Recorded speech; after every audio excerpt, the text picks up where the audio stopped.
1990వ దశకం. అప్పటికి ఇండియా మారుతోంది. కేబుల్ టీవీల మోజు, కొత్త కార్ల స్పీడ్ జనాలకు ఒక కొత్త ఫ్రీడమ్నిస్తోంది. మహారాష్ట్రలోని కొల్హాపూర్, పూణే, నాసిక్, థానే లాంటి నగరాలు ఎప్పుడూ తమ రోజువారీ పనులతో రద్దీగా ఉండేవి.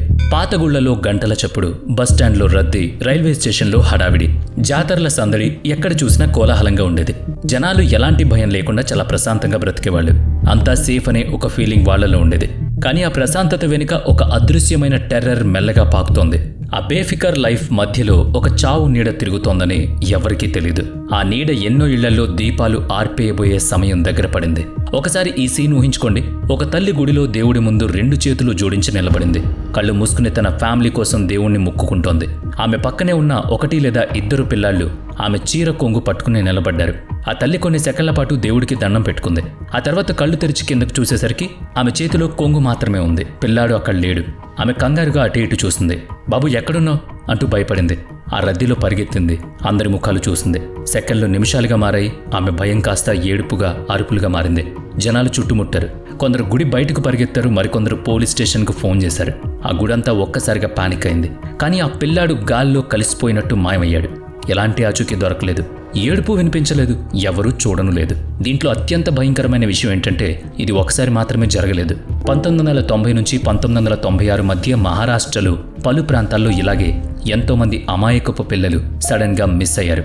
ఒక్కొక్కరుగా 40 మందికి పైగా పసిపిల్లలు ఆ రద్దీలో నుంచి మాయమైపోయారు. వాళ్ళసలు ఈ భూమి మీదే లేరన్నట్టుగా అదృశ్యమయ్యారు. ఇక్కడ సాధారణ కిడ్నాప్ ప్యాటర్న్ ఏం కనిపించలేదు. ఎలాంటి ర్యాన్సమ్ కాల్స్ లేవు. బెదిరింపు లెటర్స్ లేవు. ఎలాంటి పాత పగలు లేవు. మిగిలింది కేవలం భయంకరమైన సైలెన్స్ మాత్రమే.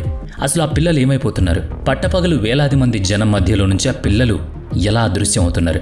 ఆ మాయం చేస్తున్న శక్తి ఎంత కిరాతకమైంది అంటే దానికి చిక్కిన ఏ పసివాడు తిరిగి రాలేదు. ఇలా మిస్ అవుతున్న పిల్లల కౌంట్ పెరిగే కొద్దీ మహారాష్ట్ర అంతటా ఒక వణుకు మొదలైంది. న్యూస్ పేపర్లన్నీ తప్పిపోయిన పిల్లల బ్లాక్ అండ్ వైట్ ఫోటోలతో నిండిపోయాయి. గోడల మీద, బస్టాండ్ స్తంభాల మీద, రైల్వే స్టేషన్ టికెట్ కౌంటర్ల దగ్గర ఎక్కడ చూసినా ఏడుస్తున్న తల్లిదండ్రులు వేయించిన పోస్టర్లే. ఈ బాబును ఎక్కడైనా చూసారా అని అందులో రాసుండేది. ఆ పోస్టర్లు చూసినప్పుడల్లా దారిన పోయే జనాలు కూడా ఒక భయం పెట్టుకున్నారు. తమ పిల్లాడు కూడా ఎక్కడ మాయమైపోతాడా అని వాళ్ళ చేతులు గడ్డకట్టాయి.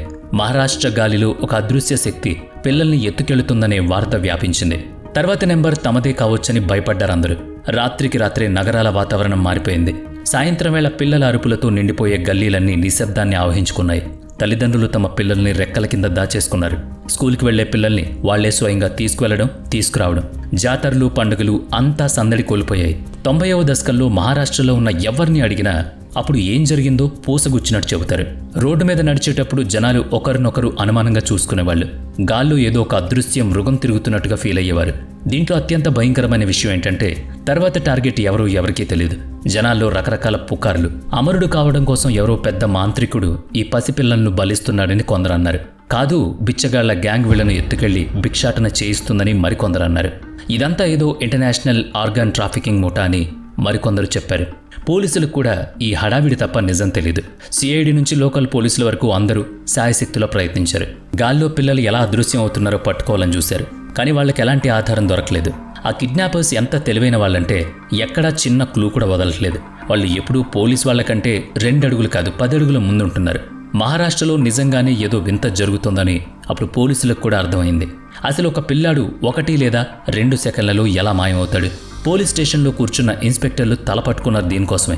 మిస్సింగ్ కేసులో ఉన్న ఫైల్స్ గుట్టలుగా పేరుకుంటున్నాయి. ఇక్కడ ఒక చిన్న డిస్క్లైమర్ తప్పకుండా వినండి. ఈరోజు మీరు వినబోయే ఈ స్టోరీని గనక స్కిప్ చేయకుండా చూస్తే కనీసం 1 లేదా 2 నెలల పాటు మీ మైండ్లోంచి పోదు. కావాలంటే ప్రయత్నించి చూడండి.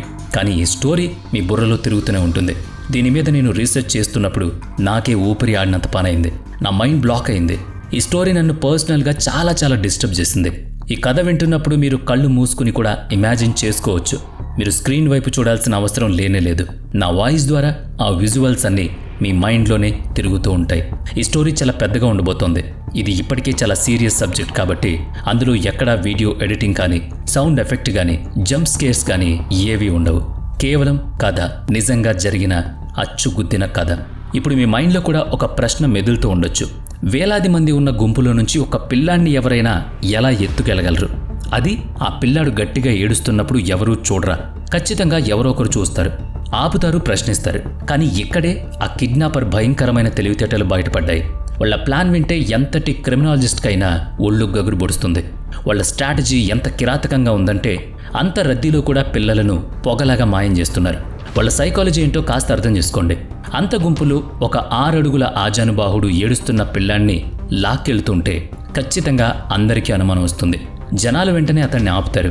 కానీ మామూలు బట్టలు వేసుకున్న ఒక సాధారణ మహిళ తన చేతుల్లో ఏడుస్తున్న పిల్లాన్ని ఎత్తుకుని వెళుతుంటే ఎవ్వరూ ఏమీ అనరు. ఆ పిల్లాడు ఏదైనా బొమ్మ కోసం మారం చేస్తున్నాడేమో అనుకుని వాడిని వదిలేస్తారు. ఆ క్రిమినల్స్ వాడిన అత్యంత భయంకరమైన ట్రిక్ ఇదే.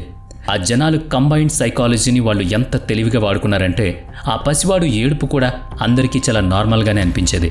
అదే వాళ్ళు ప్రయోగించిన అతి పెద్ద వెపన్. ఆ ఆయుధం పేరే మాతృత్వం అనే ముసుగు. ఇప్పుడు మీరు స్క్రీన్ మీద కొందరు మహిళల్ని ఊహించుకోండి. వాళ్ళు చూడ్డానికి రోజువారీ జీవితం గడిపే సాధారణ ఆడవాళ్లు. అద్దం ముందు నిలబడి పెదవులపై చిన్న చిరునవ్వుతో ఏవో పాటలు పాడుకుంటూ చక్కగా ముస్తాబవుతున్నారు. నుదుటిన బొట్టు, కాలికి పట్టీలు, చేతికి గాజులు వేసుకుని ఎక్కడికో ప్రత్యేకమైన చోటుకు వెళుతున్నట్టుగా తయారవుతున్నారు. వాళ్ళ కళ్ళల్లో ఒక వింత ఆనందం కనిపిస్తోంది. పక్కింటి ఆడవాళ్లు మాట్లాడుకుంటున్నట్టుగానే వాళ్ళు కూడా మెల్లగా నవ్వుకుంటూ ముచ్చట్లు పెట్టుకుంటున్నారు. కాసేపటికి వాళ్ళు గుడికి వెళ్ళడానికి బయలుదేరారు. గుడికి చేరుకున్నాక దేవుడి విగ్రహం ముందు చేతులు జోడించి నిలబడ్డారు. కళ్ళు మూసుకుని ఏదో బలమైన కోరిక కోరుకుంటున్నట్టుగా పెదాలు కదులుతున్నాయి. కొంతసేపు దేవుణ్ణి దర్శించుకున్నాక వాళ్ళు ఇంటి వైపు తిరిగి ప్రయాణమయ్యారు. ఇక్కడి వరకు అంతా చాలా చాలా నార్మల్గా ఉంది కదా. కానీ అసలు ట్విస్ట్ ఇక్కడే ఉంది. ఆ మహిళలు తిరిగి వాళ్ళ ఇళ్లకు వెళ్ళలేదు. అప్పటికే సాయంత్రం అవుతోంది. వాళ్ళు మెయిన్ రోడ్ మీద ఒక ఆటో పట్టుకుని నగరంలో ఉన్న ఒక ఫేమస్ థియేటర్ దగ్గరికి చేరారు. ఆ రోజుల్లో ఆ థియేటర్లో అప్పటికే బ్లాక్ బస్టర్ సినిమా అయిన దిల్వాలే దుల్హానియా లే జాయేంగే మొదలవబోతోంది. వాళ్లలో ఒక మహిళ తన భుజానికి వేసుకున్న ఒక ఖరీదైన హ్యాండ్ బ్యాగ్లో చేయి పెట్టి డబ్బులు తీసి ఆటో వాడికిచ్చింది. ఆ తర్వాత ఇద్దరూ కలిసి సినిమా చూడటానికి థియేటర్ లోపలికి వెళ్లారు. లోపల షారూఖ్ ఖాన్ లవ్ స్టోరీ నడుస్తోంది. థియేటర్ అంతా జనాల అరుపులు చప్పట్లతో మారుమోగుతోంది. ఆ ఇద్దరు మహిళలు కూడా సినిమాలో డైలాగులు వింటూ చాలా ఎంజాయ్ చేస్తున్నారు. అందులో ఒక మహిళ ఎంత రిలాక్స్ అయిపోయిందంటే తన భుజానికి ఉన్న ఖరీదైన హ్యాండ్ బ్యాగ్ను తీసి కింద కాళ్ల దగ్గర పెట్టుకుని సీట్లో చాలా కంఫర్టబుల్గా కూర్చుంది. తెర మీద డైలాగులు వస్తున్నప్పుడల్లా గట్టిగా ఏళ్లు కూడా వేస్తోంది. ఇదంతా వినడానికి ఎంత నార్మల్గా ఉందో కదా. తమ లైఫ్లోని కొన్ని క్షణాల్ని సంతోషంగా ఎంజాయ్ చేస్తున్న ఇద్దరు సాధారణ మహిళల్లాగే వాళ్ళు కనిపిస్తున్నారు. బయట చీకటి పడుతుంది. వాళ్ళు ఇంటికి కూడా వెళ్ళాలి. సినిమా అయిపోగానే థియేటర్లో లైట్లు ఆన్ అయ్యాయి. ఇద్దరు తమ సీట్లో నుంచి లేచి ఆ స్క్రీన్ రూమ్ నుంచి బయటకొచ్చారు. ఆ హ్యాండ్ బ్యాగ్ తెచ్చుకున్న మహిళ దాన్ని తీసుకుని వాష్రూమ్ వైపు వెళ్ళింది. ఆమెకు నిజంగా మతిమరుపు ఉందో లేక దీని వెనుక ఇంకేదైనా కారణం ఉందో తెలీదు. కానీ ఆమె ఆ వాష్రూమ్ తలుపు తీసుకుని బయటకొచ్చినప్పుడు ఆమె భుజం మీద ఆ ఖరీదైన బ్యాగ్ లేదు. ఆ ఇద్దరూ థియేటర్ నుంచి బయటకొచ్చి ప్రశాంతంగా తమ ఇళ్లకు వెళ్ళిపోయారు. ఆ హ్యాండ్ బ్యాగ్ మాత్రం ఆ థియేటర్ వాష్రూమ్లోనే ఉండిపోయింది. రాత్రి గడిచిపోయింది. మరుసటి రోజు ఉదయం ఆ సినిమా థియేటర్ మళ్లీ జనాలతో సందడిగా మారింది. టికెట్ కౌంటర్ దగ్గర రద్దీ మొదలైంది. అదే సమయంలో క్లీనింగ్ పనిచేసే ఒక ఆయా బకెట్ చీపురు పట్టుకుని వాష్రూమ్ లోపలికి వెళ్ళింది. లోపల మూలన పడి ఉన్న హ్యాండ్ బ్యాగ్ మీద ఆమె కన్ను పడింది. బయట టికెట్ కౌంటర్ దగ్గర జనాలు తమ టికెట్లు పట్టుకుని థియేటర్ వైపు పరుగులు తీస్తున్నారు. సరిగ్గా అదే సమయానికి వాళ్ల చెవుల్లో రక్తం గడ్డకట్టేలా ఒక భయంకరమైన అరుపు వినిపించింది. ఆ అరుపు మరెవరిదో కాదు, లోపలికి వెళ్లిన ఆ క్లీనింగ్ ఆమెది. ఆ అరుపులో ఎంత భయం ఉందంటే బయట నిలబడ్డ జనాలు గుండెలు కూడా అదిరిపోయాయి.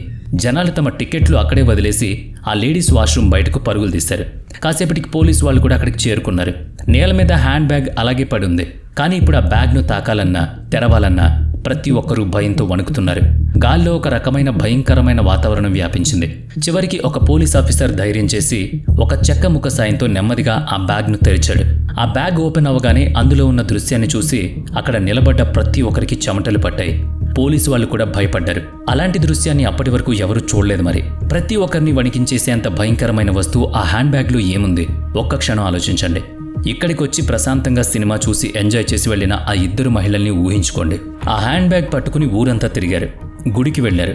ఆటో ఎక్కారు. సినిమా మొత్తం చూశారు. వాళ్ళ ముఖంలో చిన్న భయం కానీ కంగారు కానీ లేదు. ఆ బ్యాగ్ లోపల ఏముందో తెలిసినా కూడా వాళ్ళు ఏమాత్రం చలించలేదు. అది తలుచుకుంటేనే భయంగా అనిపిస్తుంది. నిజం చెప్పాలంటే ఆ బ్యాగ్లో ఏముందో చెప్పడానికి నాకే ఊపిరాడడం లేదు. ఆ విషయాన్ని చెప్పే ముందు అసలు వీళ్ళ కథ ఏంటో తెలుసుకుందాం పదండి. ఇక్కడి వరకు వచ్చాక అసలు ఏం జరిగిందో మీకు కాస్త అర్థమై ఉండాలి. ఒకవేళ అర్థం కాకపోతే ఇప్పుడు మీ గుండెను గట్టిగా పట్టుకుని వినండి. ఈ ఇన్వెస్టిగేషన్లో ఎప్పటి వరకు మనకు తెలిసిన విషయం ఏంటంటే ఈ పిల్లల కిడ్నాప్ల వెనుక ఉంది మరెవరో కాదు, కొందరు మహిళలు. కానీ వాళ్ళు ఎవరు అన్నదే ఇంకా మిస్టరీగా మిగిలిపోయింది. వాళ్ళు సాధారణ ఆడవాళ్లలాగే ముస్తాబై జాతరలు, గుళ్ళు, మార్కెట్లకు వెళ్లేవాళ్ళు. వాళ్ళ ముఖం, వాళ్ళ ప్రవర్తన చూస్తే ఎవ్వరికీ కాసింత కూడా అనుమానం రాదు. 1 నుంచి 5 ఏళ్ల లోపుండి తల్లిదండ్రులకి కాస్త దూరంగా ఆడుకుంటున్న పిల్లలనే వాళ్ళెప్పుడూ టార్గెట్ చేసేవాళ్ళు. కన్ను గీటే లోపు ఆ పిల్లలను ఎత్తుకుని వాళ్ళను సముదాయిస్తున్నట్టుగా నటిస్తూ ఆ రద్దీలో కలిసిపోయేవాళ్ళు. ఇదంతా ఎంత న్యాచురల్గా జరిగేదంటే వాళ్ళ మీద ఎవరికి ఇసుమంత కూడా డౌట్ రాదు. ఇప్పుడు మీరు ఒక విషయం వింటే షాక్ అవుతారు. ఆ మహిళల అసలు టార్గెట్ కిడ్నాప్ చేయడం కాదు, ఆ పిల్లలను వాళ్ళు ఒక భయంకరమైన పని కోసం వాడుకునేవాళ్ళు. ఆ మహిళలు నిజానికి ఒక పెద్ద జేబు దొంగల ముఠాకి చెందిన వాళ్ళు. రద్దీగా ఉండే ప్రాంతాల్లో జనాల పర్సులు, బంగారు వస్తువులు, విలువైన వస్తువులు దొంగలించడమే వాళ్ల పని. ఈ దొంగతనాల నుంచి తప్పించుకోవడానికి ఆ పిల్లలను వాళ్ళు ఒక కవచంలా వాడేవారు. ఒకసారి ఊహించుకోండి, ఒక గుడిలో ఒక మహిళ ఎవరో భక్తుడి జేబు కొట్టేస్తూ దొరికిపోయింది. ఆ భక్తుడు గట్టిగా అరుస్తూ వీళ్లను పట్టుకోండి దొంగలు అని కేకలు వేస్తాడు. వెంటనే చుట్టుపక్కల జనాలు ఆమెను పట్టుకుంటారు, కొట్టడానికి మీదకొస్తారు. అప్పుడు ఆ దొంగ అక్కడి నుంచి తప్పించుకోవడం అసాధ్యం. కానీ ఆమె చేతిలో కిడ్నాప్ చేసిన ఆ పసివాడు ఉన్నాడు. అతన్ని ఇప్పుడు ఆమె తన రక్షణ కవచంలో వాడుకుంటోంది. తనను తాను కాపాడుకోవడానికి ఆ మహిళ చేసే పని చూస్తే ఎవరికైనా రక్తం గడ్డకడుతుంది. జనాలు చూడని ఆ ఒక్క క్షణంలో ఆ మహిళ కావాలనే ఆ పసివాడిని ఒక ప్రాణం లేని బొమ్మను ఎత్తినట్టు గాల్లోకి ఎత్తి నేలకేసి లేదా రాతి గోడకేసి బలంగా కొడుతుంది. ఆ పసివాడి తల పగిలి రక్తం ఉబ్బికొస్తుంది. ప్రాణం పోతున్న ఆ పసివాడి భయంకరమైన ఏడుపు ఆ గుడి ప్రాంగణం అంతా వినిపిస్తుంది. ఒక్క సెకండ్ ముందు ఆ మహిళను కొట్టడానికి వచ్చిన జనాల కాళ్ళు అక్కడే ఆగిపోతాయి. మనిషి మెదడు ఇంతటి కిరాతకాన్ని ప్రాసెస్ చేయలేకపోతుంది. ఇప్పటి వరకు ఆ దొంగ మీద ఉన్న జనాల ఫోకస్ మొత్తం రక్తం మడుగులో గిలగిలా కొట్టుకుంటున్న ఆ పసివాడి మీద పడుతుంది. అదే సమయంలో ఆ మహిళ గట్టిగా రొమ్ము బాదుకుంటూ ఏడుపు మొదలు పెడుతుంది. అయ్యో నా బిడ్డకి ఏమైంది అంటూ ఏడుస్తుంది. ఆ ఒక్క ఏడుపుతో జనాల్లో ఉన్న కోపం కాస్త జాలిగా మారుతుంది. ఆమె ఒక దొంగ అనే విషయాన్ని అందరూ మర్చిపోతారు. ఆ కంగారులో జనాలు అంబులెన్స్ కోసం చూస్తారు. కొందరు నీళ్లు తెస్తారు. ఆ నెత్తుటి గాయాలతో నొప్పితో అల్లాడుతున్న ఆ పసివాడిని హాస్పిటల్కు తరలిస్తారు. ఇది ఆ రాక్షసుల ప్లాన్. ఆ పసివాడి నొప్పే వాళ్లకు స్వేచ్ఛను ఇచ్చే తాళం చెవి. ఆ పిల్లాడు వాళ్ళ అవసరాలకు పనికొచ్చేంతకాలం వాడిని వస్తువులా వాడుతూనే ఉంటారు. కొడతారు, ఒక కవచంలా వాడతారు. ఆ తర్వాత వాడు కొంచెం పెద్దయ్యాక వాళ్లకు పనికిరాడు అనిపించినప్పుడు ఆ రాత్రి ఒక భయంకరమైన నిశ్శబ్దం అలుముకుంటుంది. ఇంకెప్పటికీ నిద్రలేవకుండా ఆ పసివాణ్ణి శాశ్వతంగా పడుకోబెట్టేస్తారు. ఆ దారుణాల పరంపర 1991లో మొదలైంది. కొల్హాపూర్లోని మహాలక్ష్మి గుడిలో ఏదో ఘోరం జరిగిందని పోలీసులకు సమాచారం. ఇన్స్పెక్టర్ తన టీంతో అక్కడికి చేరుకున్నాడు. కానీ అక్కడి దృశ్యం చూసిన అతని గొంతు ఆగిపోయింది. ఇదెవరు చేశారంటూ కోపంగా అరిచాడు. గుడిలోకి కొందరు గుర్తు తెలియని మహిళలు వచ్చారని, ఇదంతా వాళ్ల పని అని అక్కడున్న జనాలు చెప్పారు. వాళ్ళు ఎదురుగా ఉన్న రోడ్డు మీద ఆటో ఎక్కిపోయారని చెప్పారు. ఆ గుడి దగ్గర ఉన్న చెత్తకుండిలో ఒక 7 ఏళ్ల వయసున్న ఒక పిల్లాడి మృతదేహం పడుంది. ఆ పసివాడిని ఎంత కిరాతకంగా చంపేశారంటే ఒక మనిషి అంత క్రూరంగా ఎలా ప్రవర్తిస్తాడో కూడా వాళ్ళకు అర్థం కాలేదు. పోలీసులు తమ ఇన్వెస్టిగేషన్ మొదలుపెట్టారు. ఆ పిల్లాన్ని చంపడానికి వాడిన ఆయుధం కోసం గుడి పరిసరాలన్నీ వెతికారు. కానీ ఏదీ దొరకలేదు. అప్పుడే క్రైమ్ సీన్కి కొద్దిగా దూరంలో ఉన్న ఒక కరెంటు స్తంభం మీద ఇన్స్పెక్టర్ కన్నుపడింది. ఆ స్తంభం దగ్గరికి వెళ్లిన ఇన్స్పెక్టర్ ముఖంలో భయం. ఎందుకంటే అక్కడ ఎలాంటి ఆయుధం లేదు. ఆ కరెంటు స్తంభమే అసలైన ఆయుధం. ఆ స్తంభం నిండా ఎండిపోయిన రక్తపు మరకలు. ఆ రాక్షసులు ఆ పసివాడి తలను పట్టుకుని ఆ స్తంభానికేసి బాది చంపేశారు. ఆ తర్వాత ప్రతి జిల్లాలోనూ ఒక స్పెషల్ టీంను ఏర్పాటు చేశారు. ఆ హంతకులను పట్టుకోవడానికి రాత్రింబవళ్లు ప్రయత్నించారు. కానీ ఎలాంటి లాభం లేకపోయింది. కనురెప్ప కొట్టేలోపు వాళ్ళు గాల్లో కలిసిపోతున్నారు. ఆ కిడ్నాపర్ల మాస్టర్ మైండ్ ఎప్పుడూ పోలీసుల కంటే ముందుంటోంది. ఈ నెత్తొటి ఆట ఏళ్ల తరబడి సాగుతూనే ఉంది. సంతోష్, స్వప్నిల్, పంకజ్, అంజలి, బంటి, స్వాతి, గుడ్డు, మీనా, రాజన్, శ్రద్ధ, గౌరీ ఇవన్నీ కేవలం పేర్లు కావు. వికసించకముందే ఆ రాక్షసుల చేతుల్లో నలిగిపోయిన పసిమొగ్గలు. నేరస్తులు వరుసగా పోలీసుల కళ్ళుగప్పి తప్పించుకుంటున్నప్పుడు వాళ్లలో అహంకారం పెరిగిపోతుంది. తమను ఎవరూ ఏం చేయలేరని, తామే దేవుళ్లమని ఫీల్ అయ్యారు. ఆ అహంకారమే వాళ్ల పతనానికి కారణమైంది. ఆ కిడ్నాపర్ల విషయంలో కూడా అదే జరిగింది. 1996 చివరి నాటికి వాళ్ళు చేసిన ఒక చిన్న తప్పు వాళ్ల కొంప ముంచింది. అప్పటి వరకు వాళ్ళు ఎవరికీ తెలియని పేద పిల్లలను మాత్రమే కిడ్నాప్ చేశారు. దీనివల్ల పోలీసులకు ఎలాంటి లింక్ దొరకలేదు. కానీ 1996 అక్టోబర్ నెలలో పగ తీర్చుకోవాలనే కోపం వాళ్ల కళ్ళు మూసేసింది. తమ సొంత కుటుంబానికి చెందిన ఒక చిన్నారిని వాళ్ళు కిడ్నాప్ చేశారు. ఆ పాప పేరు క్రాంతి. 9 ఏళ్ల వయసున్న క్రాంతికి ఆ కిడ్నాపర్లు ఎవరో బాగా తెలుసు. పైగా ఆమె వయసు కొంచెం పెద్దది కాబట్టి దొంగతనాలకు ఆమె పనికిరాదు. అరిచి గొడవ చేసే అవకాశం ఉంది. అందుకే ఆమెను పూణే దగ్గరున్న నర్సోబావాడి ప్రాంతంలోని ఒక చెరుకు తోటలో దారుణంగా చంపేశారు. కానీ ఈసారి కిడ్నాప్కి గురైన పాప తల్లి వాళ్లకు పరిచయం లేని వ్యక్తి కాదు. తన శత్రువులు ఎవరో ఆ తల్లికి బాగా తెలిసింది. క్రాంతి మాయమవగానే ఆమె నేరుగా నాసిక్ పోలీసులకు ఫిర్యాదు చేసింది. తన కూతురిని పలానా వాళ్లే ఎత్తుకెళ్లారని, వాళ్ల మీద తనకు పూర్తి అనుమానం ఉందని చెప్పింది. వెంటనే వెళ్లి వాళ్ళని పట్టుకోమని కోరింది. దశాబ్దాల కాలంగా ఛేదించలేని ఒక పెద్ద మిస్టరీకి పడిన తొలి బీజం అది. ఆ మిస్టరీ కిడ్నాపర్లు ముసుగు తొలగిపోయే సమయం ఆసన్నమైంది. నాసిక్ పోలీసులు ఏమాత్రం సమయం వృధా చేయకుండా వెంటనే రంగంలోకి దిగారు. అప్పటికే కిడ్నాపర్ల చేతిలో వాళ్ళు చాలాసార్లు మోసపోయి ఉన్నారు. ఈసారి వాళ్లను వదలకూడదని నిర్ణయించుకున్నారు. నిందితుల పేర్లు స్పష్టంగా తెలియడంతో మహారాష్ట్ర అంతటా తమ ఇన్ఫార్మర్లను అలర్ట్ చేశారు. రిపోర్ట్స్లో ఉన్న అనుమానితుల ఇళ్ల మీద వరుసగా దాడులు చేశారు. ఈ విషయం తెలుసుకున్న ఆ నేరస్తులు ఒక నగరం నుంచి మరొక నగరానికి మారుతూ తలదాచుకునే ప్రయత్నం చేశారు. కానీ ఈసారి చట్టం చేతులు కట్టుకుని కూర్చోలేదు.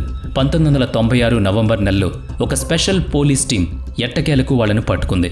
వాళ్లకు బేడీలు వేసి పోలీస్ స్టేషన్కు తీసుకొచ్చినప్పుడు వాళ్ళను చూసి పోలీసులు కూడా షాక్ అయ్యారు.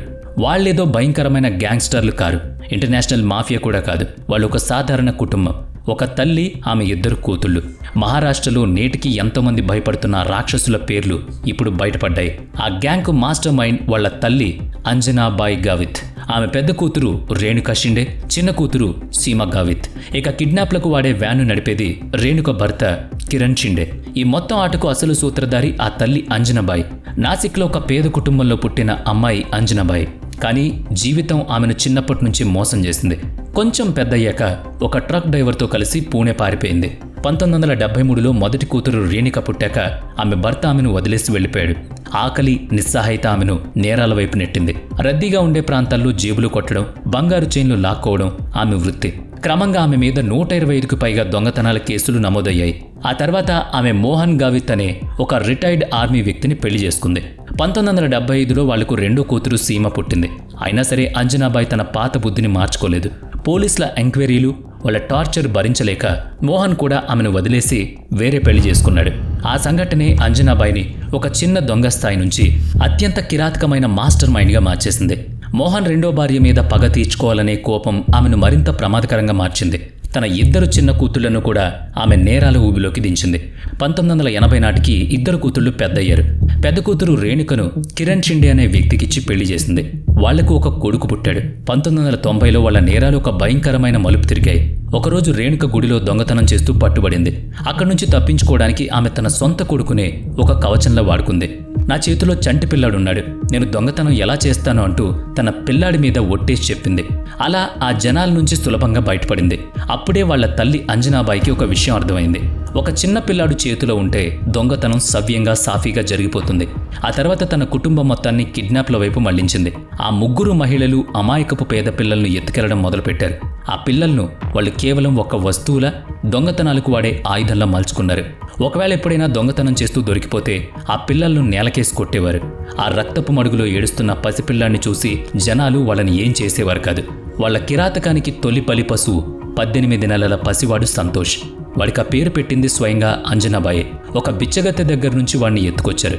ఒకసారి దొంగతనం చేస్తూ దొరికిపోయినప్పుడు జనాల దృష్టి మళ్లించడానికి అంజనాబాయి ఆ పిల్లాన్ని నేలకేసి బలంగా కొట్టి అక్కడి నుంచి పారిపోయింది. ఆ తర్వాత సంతోష్కు రక్తం కారుతున్న ఏడుపు ఆపలేదు. వాడిని ఎలాగైనా సైలెంట్ చేయాలని ఆ 3 విపరీతంగా కొట్టారు. అయినా వాడు ఏడుపు ఆపలేదు. అప్పుడు విపరీతమైన కోపంతో అంజనాబాయి వాడి కాళ్ళు పట్టుకుని గాల్లోకి తిప్పి వాడి తలను కరెంటు స్తంభానికేసి కొట్టి చంపేసింది. ఆ దెబ్బకి పిల్లాడి ఊపిరి ఆగిపోయింది. ఆ తర్వాత వాడి మృతదేహాన్ని పాత ఆటోలు ఉండే ఒక స్క్రాప్ యార్డ్లో పడేశారు. 6 ఏళ్ల పాటు అంజనాబాయికి ఇలాంటి క్రైమ్స్లో తిరుగులేదు. సుమారుగా 40 మంది చిన్నపిల్లలు కిడ్నాప్ చేశారు. ఏ పిల్లాడైనా ఎక్కువగా ఏడ్చినా లేదా వాళ్ళ అవసరాలకు పనికిరాడనిపించినా వాళ్ళని నీళ్లలో ముంచి ఊపిరాడకుండా చేసి అత్యంత దారుణంగా చంపేసేవారు. ఈ 3 చేసిన నేరాలు ఎవరికీ దొరకకుండా సాగుతున్న అంజనాబాయి మనసులో తన మాజీ భర్త మోహన్ మీద ఉన్న పగ మాత్రం చావలేదు. అదే పగ ఆమెను నాశనం వైపు నడిపించింది. మోహన్ 2వ భార్యకు పుట్టిన 9 ఏళ్ల కూతురు క్రాంతిని కిడ్నాప్ చేయమని తన కూతుళ్లకు ఆర్డర్ చేసింది అంజనాబాయి. క్రాంతి వాళ్లకు సొంత చెల్లెల వరుస అవుతుంది. కేవలం తండ్రి మీద కోపంతోనే ఆమెను కిడ్నాప్ చేశారు. కిడ్నాప్ చేసిన 3 నెలల తర్వాత ఆ 3 కలిసి పూణే దగ్గరున్న చెరుకు తోటలో క్రాంతిని కొట్టి చంపేశారు. కానీ క్రాంతి తల్లి ప్రతిభ వెంటనే పోలీసులకు ఫిర్యాదు చేసి నేరుగా అంజనాబాయి పేరే చెప్పేసింది. పోలీసులు వాళ్లను అరెస్ట్ చేశారు. కానీ క్రాంతి కేసు తప్ప మిగతా 40 మంది పిల్లల మిస్సింగ్కు సంబంధించి పోలీసుల దగ్గర ఎలాంటి ఆధారాలు లేవు. అంజనాబాయి, రేణుక, సీమ 3 పోలీసుల ముందు నోరు మెదపలేదు. 3rd డిగ్రీ ప్రయోగించినా కూడా వాళ్ళు నిజం చెప్పలేదు. అప్పుడు పోలీసులు తమ మాస్టర్ ప్లాన్ చేశారు. రేణుక భర్త కిరణ్ షిండే మీద సైకలాజికల్గా ప్రెషర్ తీసుకురావడం మొదలుపెట్టారు. ఈ కేసులో కిరణ్ ప్రధాన అంతకుడు కాదు, అతను కేవలం వాళ్లకు సహాయకుడు. అందుకే పోలీసులు అతడికి అప్రూవర్గా మారమని ఒక ఆఫర్ ఇచ్చారు. జరిగిన నిజమంతా చెబితే కోర్టులో శిక్ష పడకుండా చేస్తామని, లేదంటే ఉరికమ్మ ఎక్కక తప్పదని బెదిరించారు. చావు భయంతో కిరణ్ లొంగిపోయాడు. పోలీసుల ముందు, మెజిస్ట్రేట్ ముందు కిరణ్ ఒక్కొక్క నిజం బయటపెడుతుంటే వింటున్న వాళ్ల చెవుల్లో రక్తం కారింది. ఇన్వెస్టిగేషన్ చేస్తున్న ఆఫీసర్ల కళ్ళల్లో నీళ్లు తిరిగాయి. వాళ్ళ గుండెలు బరువెక్కాయి. కొల్హాపూర్లోని మహాలక్ష్మి గుడిలో సీమ తొలిసారిగా దొరికినప్పుడు ఆమెను కాపాడడానికి అంజనాబాయి సంతోష్ అనే పిల్లాడి తలను నేలకేసి ఎలా కొట్టిందో కిరణ్ పూసగుచ్చినట్టు చెప్పాడు. ఆ తర్వాత సంతోష్ ఏడుపు ఆపకపోవడంతో వాడి తలను కరెంటు స్తంభానికేసి కొట్టి ఎలా చంపిందో కూడా చెప్పాడు. ఇక్కడి నుంచి వినే నిజాలు మీ రక్తాన్ని కూడా గడ్డకట్టిస్తాయి. ఒకరోజు 7.5 వయసున్న భావన అనే పాప ఆపకుండా ఏడుస్తోంది. కిరణ్ వణుకుతున్న గొంతుతో ఆ దారుణాన్ని వివరించాడు. ఆ పాప ఏడుపు వింటుంటే రేణుకకు సీమకు విపరీతమైన చిరాకొచ్చింది. ఆ పసిదాన్ని కాళ్లు పట్టుకుని తలకిందులుగా వేలాడదీసి దాని పుర్రె పగిలిపోయే వరకు గోడకేసి బలంగా బాధేశారు. ఆ పాప శాశ్వతంగా నిశ్శబ్దంలోకి వెళ్ళిపోయింది. కానీ ఆ భయానక దృశ్యం అంతటితో ముగియలేదు.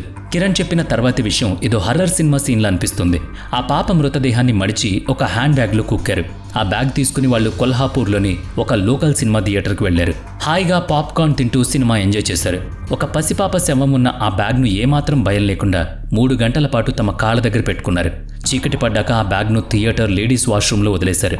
పంకజ్ వయసు 3 ఏళ్లు. వాడు రోడ్డు మీద వెళుతున్న జనాలను చూసి తన అమ్మా నాన్నల గురించి అడిగాడు. ఆ చిన్న తప్పుకే వాళ్ళు వాడిని తలకిందులుగా వేలాడదీసి తలను గోడకేసి కొట్టి చంపేశారు. అంజలి అలియాస్ పింకీ వయసు 2 ఏళ్లు. ఆమె ఏడుపు భరించలేక అంజనాబాయి ఆమెను మెట్ల మీద నుంచి కిందకు విసిరేసింది. స్వప్నిల్ వయసు కేవలం 7 నెలలు. వాడు ఏడుస్తున్నాడని సీమ వాడిని నేలకేసి బలంగా కొట్టి చంపేసింది. 1993లో బాంబే నుంచి కిడ్నాప్ చేసిన బంటి వయస్సు 1 ఏడాది. గుడ్డు వయసు 2 ఏళ్లు. వాళ్లను 1 నెలపాటు దొంగతనాలకు వాడుకున్నారు. ఆ తర్వాత వాళ్ళిద్దరినీ నీళ్లలో ముంచి చంపేసి వాళ్ల మృతదేహాలను వేర్వేరు చోట్ల రోడ్డు పక్కన పడేశారు. 9 నెలల వయసున్న శ్రద్ధ, గౌరీ కూడా దారుణ హత్యకు గురయ్యారు. రాజన్ వయసు 8 నెలలు. వాణ్ణి నీళ్ల బకెట్లో ముంచి ఊపిరి తీశారు. మీనా అనే మరో పాప పేరు కోర్టు రికార్డులో ఉంది, కానీ ఆమెను ఎలా చంపారో వివరాలు లేవు. పేరు తెలియని మరో పసివాణ్ణి బాత్రూంలో ముంచి కొట్టి చంపారు.